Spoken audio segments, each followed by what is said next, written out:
क्या होगा मार्वल का प्लान सीक्रेट वॉर्स के बाद? क्या क्या क्या क्या क्या ब्लेड हो गई है परमानेंटली बंद? नहीं यार।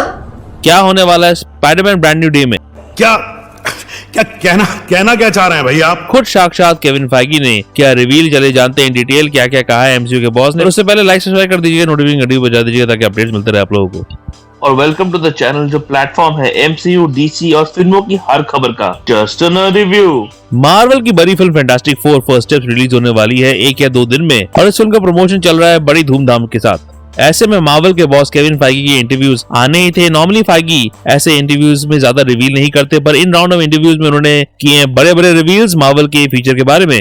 फाइगी ने रिवील किया है कि उनके पास है अगले 7 साल का प्लान रेडी, यानी कि 2032 का प्लान। अगर आप स्टेटमेंट के बारे में सोचे तो इन प्लान में शामिल है fantastic four first steps release होने वाली है बहुत जल्द। उसके बाद आएगी अगले साल स्पाइडरमैन ब्रांड न्यू डे, जिस पर कुछ डिटेल्स आए हैं जिस पे बाद में बात करेंगे। फिर मार्वल अपनी 2 बड़े इवेंट फिल्में एवेंजर्स डूम्सडे और एवेंजर्स सीक्रेट वॉर्स को रिलीज करेगी 2026 और 2027 में। इसके बाद फोकस होगा एक्समैन पर।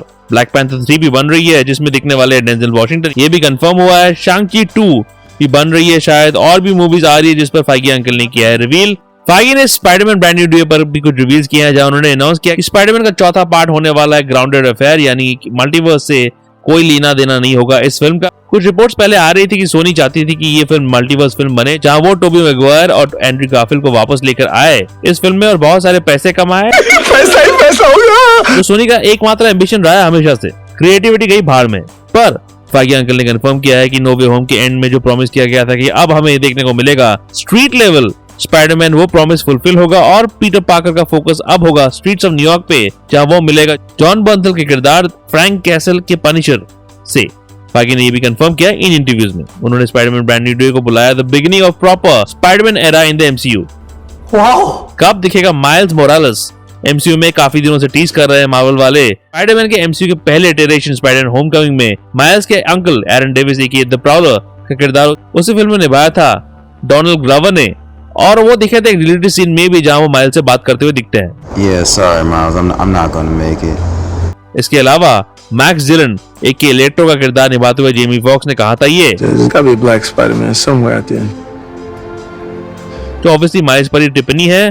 डेयरडेविल बॉर्न अगेन सीरीज में माइल्स के पिता भी टीज हो चुके हैं, पर अब फाइगी अंकल ने कहा है कि we have been told to stay away, मतलब सोनी ने उनसे कहा है कि माइल्स से दूर रहो जब तक उनका अल्ट्रा सक्सेसफुल स्पाइडरवर्स एनिमेटेड वाली फिल्में खत्म नहीं होती जिनका प्रोटैगनिस्ट माइल्स ही है। तो 2027 तक चांस ही नहीं है कि माइल्स एमसीयू में दिखेगा, क्योंकि तभी स्पाइडरवर्स की आखिरी film Spiderman beyond the Spider-Verse release होने वाली है। वही फाइगी अंकल ने एक आइकॉनिक टीम अप पर बात की है जो कॉमिक्स में था बहुत बड़ा टीम अप, और वो शायद अब फिल्मों में भी दिखने वाला है।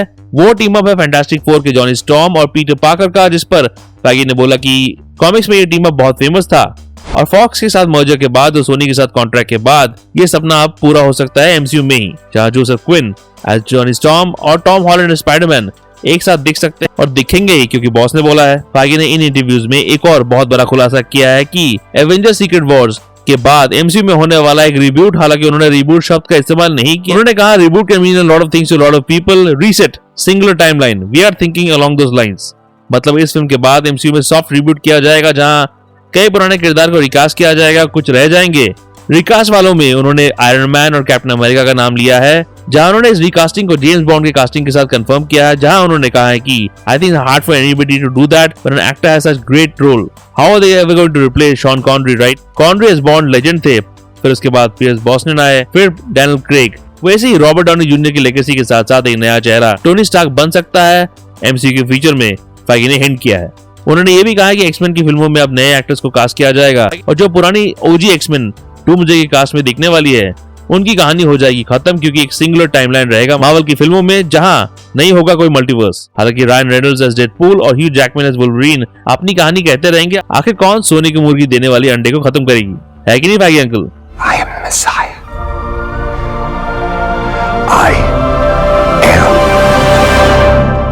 Marvel Jesus. ओजी एवेंजर्स जैसे क्रिस हेम्सवर्थ का थॉर, जिनकी उम्र अभी भी है सुपर हीरो वाला काम करने के लिए, उनकी जर्नी कंटिन्यू रहेगी। फाइगी अंकल ने ये भी कंफर्म किया इन इंटरव्यूज में। एमसीयू के आने वाली एक्समैन फिल्म के बारे में भी फाइगी ने कुछ बातें की, जो उन्होंने इन इंटरव्यूज में कंफर्म किया है कि थंडरबोल्ट्स फिल्म के डायरेक्टर जेक शायर इस फिल्म को डायरेक्ट करने वाले हैं, जिन्होंने फाइगी के मुताबिक थंडरबोल्ट्स में एक यंगर ऑडियंस को छुआ है, जिसकी एक्समैन कि इस फिल्म को जरूरत थी, क्योंकि एमसीयू की एक्समैन की फिल्म की स्टारकास्ट होने वाली है यंगेस्ट, जहां उनको Xavier school for gifted youngsters में तालीम लेते हुए दिखाया जाएगा।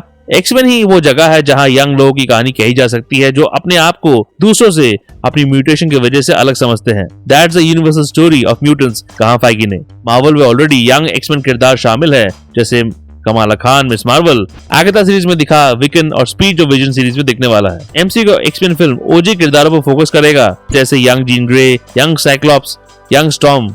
एमसीयू के कंट्रोवर्शियल चेंज ऑफ विलन्स की बात करते हुए जहां एमसीयू ने कैंग को बदलकर रॉबर्ट डाउनी जूनियर को इंट्रोड्यूस किया as the main villain Doctor Doom, Feige ने कहा कि ये आइडिया मेजर्स की पर्सनल प्रॉब्लम के पहले से ही चल रहा था। एमसीयू वालों को पता चल गया था कि कैंग थैनोस का लेवल का विलन नहीं है और तभी से मेजर्स को रिप्लेस करने की बात शुरू हो गई थी। मुझे लगता है फाइगी अंकल ये कहना चाहते हैं कि जॉनथन की पर्सनल प्रॉब्लम के पहले जो कोर्ट तक चली गई थी, कैंग एवेंजर्स कैंग डायनेस्टी का विलन हो सकता था, पर सीक्रेट वॉर्स के लिए वो लोग डूम को ही लेना चाहते थे।